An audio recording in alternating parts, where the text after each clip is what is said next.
이달에는 저희가 새로운 시리즈를 시작했는데 제목이 예수가 묻고 내가 답하다라는 주제로 제목으로 이제 시리즈를 시작했어요.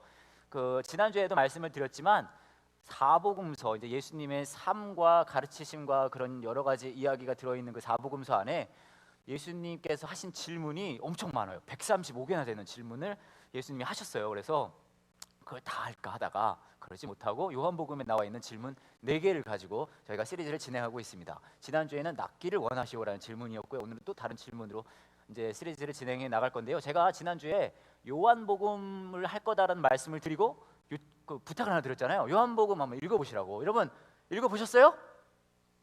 이러실 줄 알았어요. 괜찮아요. 11월은 기니까요.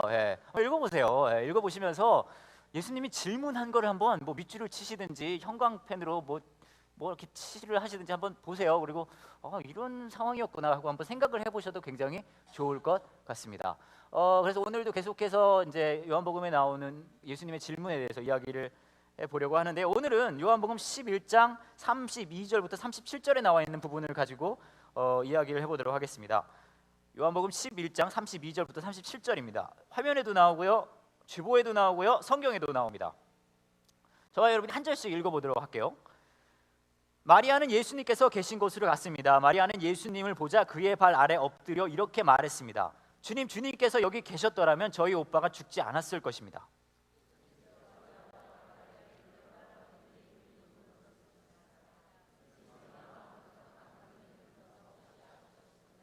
예수님께서 말씀하셨습니다. 나사로를 어디에 두었느냐? 그들이 대답했습니다. 와서 보십시오, 주님.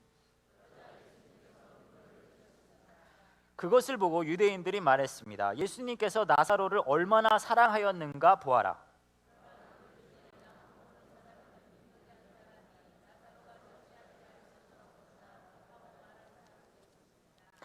여러분들 SNS 하시는 분도 계시고 뭐 안 하시는 분도 계실 거예요. 소셜 네트워크 시스템이라고 그러죠. 뭐 페이스북 있고요, 트위터, 그런 거 하세요? 저희 교회 분들은 그렇게 하시는 분들이 많으시지는 않으신 것 같아요. 카톡 하세요? 카톡? 카톡, 카카오 스토리 하세요? 하시는 분 빼고 다 안 하시는군요. SNS 같은 거 있는데요. 저도 SNS 하는 거 중에 페이스북하고 트위터하고 해요. 카카오톡도 하고요. 근데 그 중에 이 페이스북에 한참 뭐라 그래야 될까요? 화제가 됐던 페이스북 내용이 있었어요. 그게 어떤 내용이냐면, 어떤 지하철 택배 할아버지가 계셨는데 그분께서 40년 동안, 결혼한 지 40년이 지났는데 신혼여행을 못 가셨다는 거예요. 그래가지고 신혼여행을 한 번 가지 못하셨는데 마음이 걸리셔가지고 3년 전에 3살 연상인 아내분에게, 아내 할머니시죠, 칠순 됐을 때에 선물로 제주도 여행을 같이 가자, 뭐 그렇게 얘기를 하신 거예요. 근데 이분이 돈이 없으시니까 회사에 얘기를 한 거예요. 칠순 때 아내를 데리고 신혼여행, 못 가본 신혼여행을 가고 싶은데 뭐 그렇게 하고 싶다 그랬더니 회사에서 뭐라고 이야기를 했냐면, 페이스북에 이거를 올려서 좋아요를 1만 번 이상 받으면 보내주겠다는 거예요. 대단하죠? 그래가지고 이분이 올렸어요. 저는 지하철 택배원입니다. 회사에서 좋아요 1만 번 넘으면 제 아내랑 제주도 여행 보내준대요. 젊은이 여러분 도와주세요. 그래서 배창희 할아버지가 이렇게 페이스북에 올리셨습니다. 여러분, 제가 물어볼게요. 이분이 이제 이렇게 해서 페이스북에 올렸는데 좋아요를 몇 번 받았을 것 같아요? 몇만? 맞아요. 그 정도 받았을 것 같아요. 제 생각에도. 뭐 일부 예배 때는 한 7만 얘기하시는 분 계시더라고요. 10,000번은 받았을 것 같아요, 여러분. 5만 번 넘었다. 6만, 10만. 정말요? 여러분 좋아요 10만 받으실 수 있으세요? 여러분들 얘기가 아니라고 막 얘기하시는 것 같은데, 아니 저도 한번 생각해봤는데 이거 되게 어려울 것 같더라고요. 왜냐하면 제가 아는 사람이 10,000명이 안 돼요. 여러분 아는 사람 10,000명 되세요? 안 되시죠? 제 카카오톡 친구가 987명이더라고요. 그 중에 연락하고 사는 사람은 30명 내외인데, 여러분도 그러시잖아요. 사실 정말 재밌는 건 뭔지 아세요? 그러면서 여러분 그러시잖아요. 카카오톡에 나와 있는 그 사람들 프로파일 막 보면서 요즘 이렇게 사는구나, 연락은 한 번도 안 하면서. 그죠? 여하튼 이분이 이래가지고 이걸 페이스북에 올렸는데요, 4일 만에 67만 번의 좋아요를 받았어요. 67만 번의 좋아요를 받았는데, 그래서 이걸 받아가지고 이제 회사에 알렸더니 이제 회사에서 이분이 또 이제 인증샷을 올린 거예요. 젊은이 여러분 감사합니다. 회사에서 약속대로 제주도 가기로 했습니다. 다녀와서 소식 올리겠습니다. 중요한 거 밑에 있는 빨간 글씨입니다. 여행 경비 전액 회사 부담. 밑에 보면 대표님께서 직접 쓰신 거예요. 달인 지하철 퀵 대표 김태웅. 그래서 이분이 이제 무료로 이제 회사에서 보내주는 제주도 여행을 아내 되시는 할머니랑 같이 가실 수 있게 되신 거죠. 근데 이야기가 여기서 끝나지 않습니다. 정말 안타까운 건 뭐냐면요, 여기서 아내분이 15년 동안 암투병을 하셨는데 칠순을 한 해 앞두시고 돌아가셨어요. 그래서 이분이 그래도 가긴 가야 되지 않나, 그래서 혼자 가신 거예요. 그래서 공항에서 또 인증샷을 찍으셨어요. 젊은이 여러분 감사합니다. 67만 명의 좋아요 응원 덕분에 제주도에 도착하였습니다. 2박 3일 동안 즐거운 여행 되겠습니다. 감사합니다.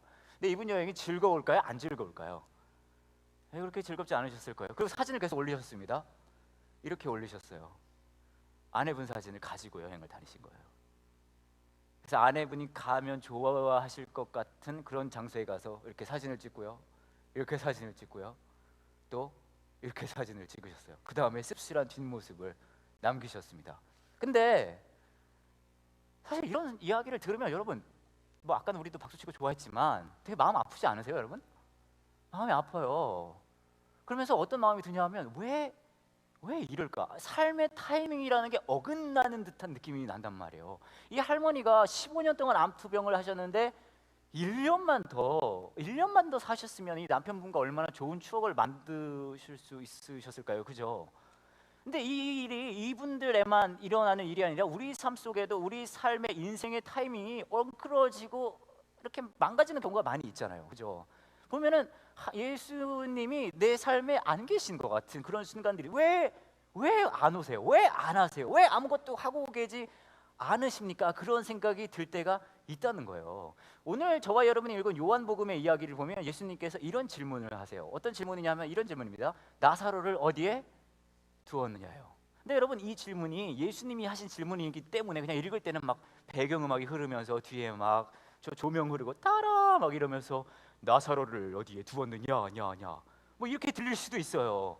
근데 여러분, 실제로 이 내용을 보시면은요, 이 내용은요, 나사로를 어디에 두었느냐가 그렇게 막 분위기 있는 내용이 아니에요. 우라통 터지는 내용이에요. 왠지 아세요? 지금 나사로가 죽었거든요. 근데 이 11장의 앞부분을 보면요, 이렇게 얘기를 해요. 예수님이 어디 다른 지역에 계시다가 나사로가 아프다는 얘기를 듣습니다. 그리고 예수님이 어떻게 하시는지 아세요? 더 머무르세요. 거기에 늦게 가신다는 거예요. 일부러 나사로가 죽는 걸 기다리세요.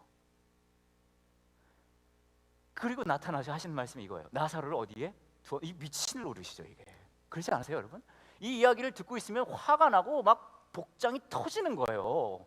지금 다 늦어서 나타나가지고 나사로를 어디에 두었냐고 뻔뻔스럽게 얘기를 하고 있는 게 정말 화가 나고 속이 뒤집어질 얘기란 얘기죠. 제가 미국에서 고등학교를 다닐 때 제가 다니던 한인 교회에 어린 아이가 하나 있었어요. 이름이 세라였어요. 세라 윤세라였는데 이 아이가 6살인가 그때에 뇌종양이 걸린 거예요. 그래가지고 아이가 너무 아팠어요. 교회에 가끔 올 때도 어떻게 오냐면 머리는 하나도 없고요, 뭐 저거 튜브 같은 거를 막 이렇게 달고, 그리고 교회를 보면 너무 마음이 아파요. 근데 얘가 그렇게 막 아프고 힘드니까 저희 교회가요, 그 당시 저희 교회가 참 대단한 게 온 교회가 전 교인이 모여서 기도하자 그랬어요. 그래서 6개월 동안을요, 전 교인이 맨날 모여서 기도했어요. 밤마다 모여서 이 세라를 살려주세요 하나님을 놓고 온 교인이 모여서 진짜 매일 밤 뜨겁게 기도했거든요. 막 그래가면서 진짜 매일 밤 6개월을 기도했어요. 근데 세라가 살았을까요? 죽었을까요? 세라 죽었어요. 그래서 아직도 기억나요. 세라의 부모님이 막 오열하는 모습이 저는 아직도 기억이 나요. 근데 저는 그때 그 광경을 보면서 저도 그때 되게 열심히 기도했거든요. 세라 좀 살려주세요 하나님.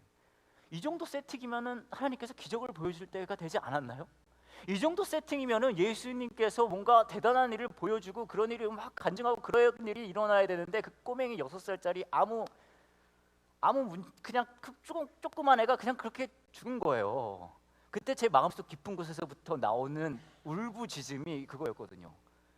하나님, 이 일을 도대체 왜 이따위로 하세요?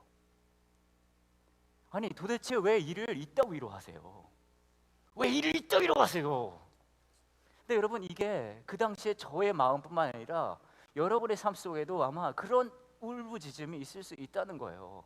우리가 정말로 손을 어떻게 할 수 없을 때, 어렵고 힘들고 괴로울 때, 그게 어떤 문제가 되든 예수님께서 우리 근처에 계신 것 같지 않아요. 우리 속에는 그런 울부짖음이 있단 말이에요. 어떻게 일을 이따위로 하세요? 근데 예수님께서는 저와 여러분에게 묻습니다. 뻔뻔스럽게 나사로를 어디에 두었느냐? 화가 난단 말이에요. 그렇지 않아요, 여러분? 교회라서 그렇게 화나는 모습은 보여주고 싶지 않으신가 봐요. 화나잖아요. 짜증나고. 예수님이 전혀 우리 삶에 가까이 계신 것 같지 않아요. 심지어는 어떤 마음도 느껴지는지 아세요? 배신감도 느껴져요. 어떻게 예수님 나한테 이러실 수 있으세요? 내가 이렇게 당신이 필요로 할 때 이렇게 아무것도 하지 않으실 수 있으세요?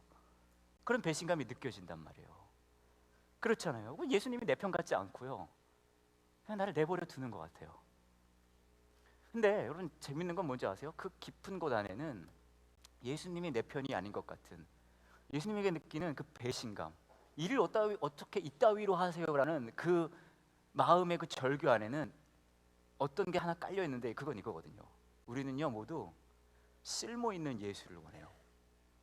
쓸모 있는 예수, 능력 있는 예수, 쓸모 있는 예수요.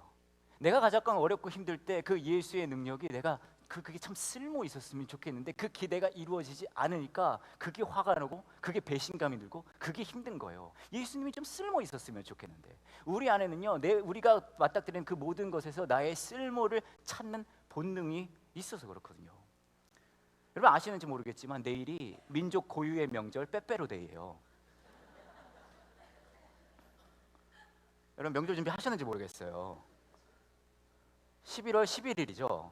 네, 이게 뭐 아시면 11월 11일 해가지고요, 이게 빼빼로 비슷하게 생겼다고 그래가지고 사랑하는 사람에게 빼빼로를 선물하는 날이래요. 사랑하는 사람에게 선물하는 날이기 때문에 아마 여러분은 까맣게 잊어버리고 계셨을 거예요. 근데 이 빼빼로 데이가 주로 이제 뭐 당연하지만 연인들을 향한 날이잖아요. 빼빼로 선물을 해줘. 그래서 그동안 많이 팔았을 거예요 아마. 근데 제가 깜짝 놀란 게 주로 관심은 이제 연인들에게 이게 관심이 있어요. 제가 한 며칠 전에 인터넷 쇼핑몰에서 아주 충격적인 상품을 하나 봤어요. 그 상품이 뭐였냐면 이제 그때는 이제 빼빼로를 만들어 팔기도 하고요, 만들어 주기도 하고 이제 직접 사서 주기도 합니다. 근데 그 중에 상품 중에 뭐가 있었냐면 만들어 파는 DIY 초코 빼빼로였는데 그런 상품을 만들어 놓고 15% 할인합니다. 그리고 이런 문구를 붙여놨어요. 언제 생길지 모르니까 우리 연습이라도 해요. 이게 문구인 거예요. 이거예요, 이거. 언제 생길지 모르니까 우리 연습이라도 해요. 그 다음 상품이 이거였어요. 이거는 그냥 선물해 주는 건데 35% 할인해서 이거 문구는 이거죠. 커플들이 보기 전에 다 먹어치웁시다. 그러니까 이게 그동안의 최대한 빼빼로 데이를 이용해서 연인들에게 이걸 열심히 팔았는데 그걸로는 이제 모자른 거죠. 그래가지고 이제 솔로인 사람들에게 이런 문구를 붙여가지고 악착같이 더 팔겠다. 이게 바로 우리 민족 고유의 명절 빼빼로 데이인 거예요. 근데 여러분 뭐 이건 이제 웃자고 한 얘기지만 사실 저와 여러분의 마음속 깊은 곳에서 뭐가 있는지 아세요? 우리는요 쓸모 있는 예수를 찾아요. 나의 가장 깊은 위기 속에, 절망 속에, 두려움 속에, 슬픔 속에 예수님 와서 뭔가 해줘야 되지 않겠습니까? 예수님 쓸모없네요.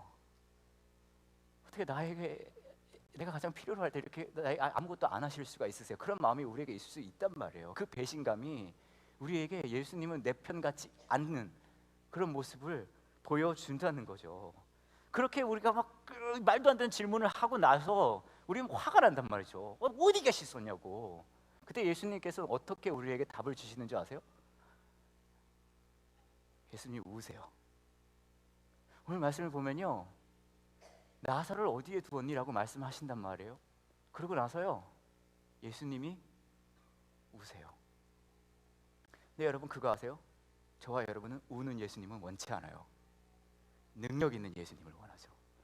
우리 삶 속에 있는 그 어려움과 그 모든 문제들을 딱딱 고쳐주는 그런 능력 있고 쓸모 있는 예수를 원하지 우는 예수를 원치 않아요. 근데 예수님은요 우세요. 근데 여러분 생각해 보세요.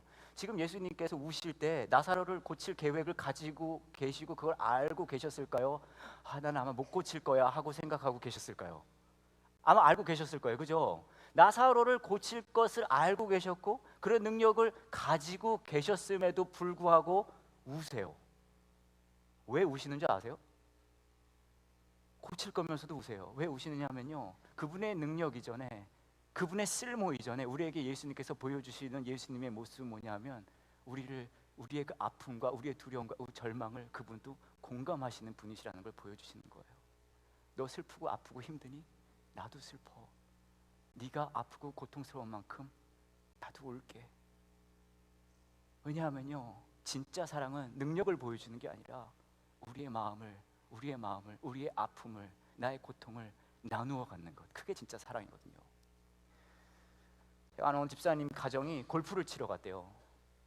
남편분, 아내분, 아드님 이렇게 셋이 골프를 치러 갔는데 티샷이라는 게 있어요. 여러분 골프 아시는지 모르겠는데 그게 가장 세게 치는 거거든요. 처음에 아주 제일 멀리 보내야 되는 거예요. 그걸 이제 세 명이 이제 가족이 한 명씩 치는데 그 아들 차례가 됐대요. 아들이 그 골프를 이렇게 티샷을 놓고 있는 힘을 내서 팍 친 거예요. 그래서 이게 슉 날아가서 그린 쪽으로 가야 되는데 이게 잘못 쳤어요. 빗 맞아가지고 이게 슉 날아가더니 엄마 발목에 맞았다는 거예요. 근데 여러분 골프공이요 엄청 딱딱해요. 그죠? 이거 잘못 맞으면 죽을 수도 있거든요. 근데 그게 아들이 엄청 세게 친 그 골프공이 전속력으로 날아가서 바로 가까이 있는 엄마 발목에 콱 맞은 거예요. 그래서 온 가족이 다 놀랬죠. 이거 어떡하냐고. 그래가지고 막 달려가서 물어가지고 괜찮냐? 엄마 괜찮아요? 막 그랬더니 엄마가 웃으면서 괜찮다고, 의외로 별로 안 아프네? 막 그렇게 얘기를 했다는 거예요. 그래서 괜찮은가 보다 하고 라운딩을 다 끝냈대요. 7, 8호를 그러고 다 갔어요. 근데 나중에 보니까 엄마 발목이 이만큼 부어 있는 거예요. 다 놀라가지고 아니 엄마 왜 그렇게 다쳤는데 왜 말을 안 했냐고. 그럼 그만하고 집에 갔을 텐데. 근데 엄마가 이렇게 얘기했다는 거예요. 엄마 집사님이 내가 그때 발목 맞아서 너무 아프고 힘들고 그렇게 다친 거를 보여줬으면 아빠가 아들을 혼낼까 봐 이를 악물고 나 괜찮아 라고 얘기를 하신 거라는 거예요. 제가 그 얘기를 듣는데 이게 진짜 엄마의 사랑이구나 그런 생각이 들더라고요. 근데 아빠의 사랑은 뭔지 아세요? 아빠의 사랑은 맞은 즉시 야 이 새끼가 하고 귀싸대기 올라가는 거죠. 이게 아빠의 사랑이에요. 한번 생각해 보세요. 오늘 예수님께서 나사로를 살리러 오셨는데 우세요. 왜 우시는지 아세요? 왜냐하면 예수님께서 저와 여러분에게 보여주시는 그 사랑의 모습은 그분의 대단한 능력을 발휘하는 그 모습이나 예수님이 얼마나 쓸모있는 모습을 보여주시는 게 아니라 우리의 고통을 아신다는 거예요. 우리의 아픔을 아신다는 거예요. 너 아프니? 내가 그거 나도 울어. 나도 아파. 나도 슬퍼. 나도 괴로워. 라고 말씀하신다는 거죠. 아들이 혼나야 될 걸 엄마가 대신 아프고 넘어가는 그 마음으로 우리에게 그 사랑을 보여주신다는 거예요. 여러분, 그리고 그 사랑을 저와 여러분이 같은 방법으로 다른 이에게 나누기를 예수님께서는 원하세요. 여러분, 우리가 사는 이 세상이 능력 있는 교회, 능력 있는 크리스찬이 모자라서 우리 교회가 사실 욕먹는 게 아니거든요. 우리가 더 필요한 건 뭔지 아세요? 같이 울어줄 교회, 같이 울어줄 크리스찬이 있어야 된다는 거예요. 저와 여러분은 계속 예수 이름으로 능력을 구하지만 예수님께서는 저와 여러분에게 이렇게 말씀하세요. 예수 이름으로 가서 울어줘라. 예수 이름으로 가서 그 아픔을 나눠줘라. 예수 이름으로 가서 그들을 위로하라라고 말씀하세요. 진짜 가서 울어주는 것. 나사로가 어디 있느냐라고 하는 그 말은 예수님께서 우리에게 너의 가장 큰 고통, 그 아픔, 그거 어디 있니? 내가 너 그거 울어줄게. 그 아픔 나도 공유할게 라고 말씀하시는 거거든요. 얼마 전에 저희 교회에 장례가 있었어요. 저희 교회 예전에 제가 살짝 말씀드렸던 집사님이 한 분 계시는데 아버님이 폐암 말기 선고를 받으시고 이제 더 이상 어떻게 할 수가 없습니다라고 이렇게 이야기를 병원에서 들으셔서 가족이랑 시간을 보내시다가 이제 그렇게 가시는 게 더 나을 것 같다고 해서 6개월 선고를 받으시고 이제 집에서 이제 같이 계셨는데 어느 날 전화가 온 거예요. 아버님이 돌아가셨다고. 근데 그게 참 안타까운 게 그 다음 날 저랑 요한 목사님이랑 최 목사님이랑 되게 가려고 했거든요. 원래 그 전에 한번 찾아뵈려고 했는데 뭐 이런저런 일도 있으시고 그래가지고, 근데 다음 날 가서 찾아뵙고 이렇게 뭐 이렇게 이런저런 말씀도 듣고 그러려고 그랬는데 그 전날 돌아가신 거예요. 근데 너무 마음이 아프더라고요, 저도. 그래가지고 이제 장례식장에 갔더니 이 집사님께서 저를 보시더니 막 우시는 거예요. 막 우세요. 저도 같이 안고 같이 울어서, 저랑 이제 제 뒤에 따라오신 김민선 집사님이랑 셋이 막 부둥켜 안고 그분 계속 울고 저도 울고 그렇게 했거든요. 그러고 나서 이제 장례를 마치고 2주 정도 지나고 나서 이제 같이 식사를 할 기회가 있었는데 이 집사님께서 이렇게 말씀을 하시는 거예요. 그날 사실 장례하는 첫날 제가 전혀 울지 않았어요. 근데 교회 가족들을 보니까 막 울음이 막 나오더라고요. 그렇게 말씀을 하시는 거예요. 그래서 제가 저를 보고 그렇게 우셨나 보다 그렇게 생각을 했거든요. 그리고 이분께서 계속 말씀하십니다. 김미선 집사님이 들어오는데 뵈니까 막 울음을 멈출 수가 없는 거예요. 제가 아니었던 거죠. 근데 되게 창피한 게 뭔지 아세요, 여러분? 그 순간에 제 마음속에 그래도 내가 가서 뵈니까 이렇게 우실 수 있으셨지라는 마음이 있었던 거예요. 제 마음속에 내가 그래도 가서 뵈니까 저보고 그렇게 우실 수 있으셨구나라는 마음이 제 안에 그렇게 있었던 거예요. 이게 얼마나 부끄러워요. 근데 저와 여러분은요, 끊임없이 능력을 찾아요. 끊임없이요. 예수님 뭘 하시는지 아세요? 그냥 울어주라 그러세요. 그냥 울어줘. 내가 너를 위해 그렇게 울어준 것처럼, 내가 너의 고통을 그렇게 나누었던 것처럼. 능력을 찾는 저와 여러분에게 예수님께서 보여주신 그분의 가장 큰 능력은 뭐냐면 십자가였어요. 십자가는 아이러니하게도요, 예수님께서 그분의 능력을 모두 내어놓으시고 악착같이 그 고통을 감당하신 자리입니다. 그리고 이렇게 말씀하세요. 너의 그 아픔, 너의 그 고통 나도 함께 했어. 그리고 네가 그렇게 가서 그들과 나누기를 원해 라고 말씀하십니다. 그리고 이 십자가의 그 놀라운 은혜를 기억하면서 우리의 삶 속에 예수님이 동행하신다는 것, 우리의 고통 알고 계신다는 것, 잊지 말라고 말씀하세요. 저희 아버지가 저랑 동종업계에 근무하세요. 목사님이신데 저희 아버지는 평생 작은 교회만 계셨어요. 교회 막 개척하시고 50명이 넘어본 적이 없어요. 교회가 4-5군데 되는데, 근데 제가 어렸을 때부터 그 아버지를 되게 부끄러워했거든요. 왜냐하면 무능력하다고 생각했어요. 어린 마음에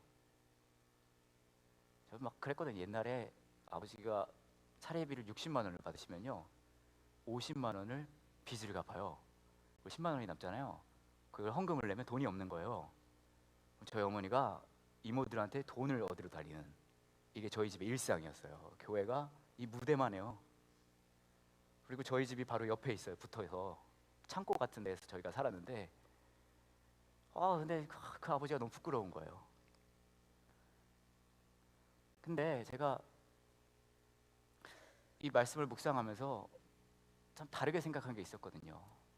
제 인상에 굉장히 깊게 박힌 것 중에 하나가 초등학교 5학년 때인가 6학년 때인가 그랬던 것 같아요. 저희 교회에 어떤 남자 집사님이 들어오세요. 막 우시면서 막 들어오세요. 저희 집은 막 들어와요. 진짜 막 들어와요. 막 이 남자 집사님이 막 우시면서 들어오시는 거예요. 근데 저희 아버지가요, 가서 그냥 얼싸안고 같이 우세요. 얘기도 안 해요. 안수기도를 멋있게 해주시는 것도 아니고요, 설교 말씀을 멋있게 하시는 것도 아니에요. 그냥 붙잡고 우시는 거예요. 엉엉. 집사님 하고 울고, 이분은 목사님 하고 그냥 막 울어요. 계속. 그 당시에는 그 아버지의 뒷모습이 너무나 작아 보였는데, 제가 이걸 묵상하면서 느낀 게, 예수님의 뒷모습도 이렇게 작아 보였을 수도 있겠구나. 하지만 그 뒷모습이 우리에게 말씀하시는 건, 너의 슬픔, 너의 두려움, 너의 고통, 너의 외로움 내가 알아. 나도 울어. 나도 울어. 라고 말씀하시는구나 라는 것을 다시 느꼈어요. 그리고 저 여러분에게 말씀하십니다. 물으세요. 나사로를 어디에 두었니? 너의 아픔이 무엇이니? 너의 고통이 무엇이니? 그 고통, 그 아픔 내가 함께 할게. 내가 너를 위해 울게. 그리고 네가 너의 삶을 통해서 이 말도 안 되는 울어주는 사랑이 실천되었으면 좋겠다라고 말씀하십니다. 이 부르심에 반응할 수 있는 저와 여러분이 되었으면 좋겠습니다. 이상같이 기도하기를 원합니다.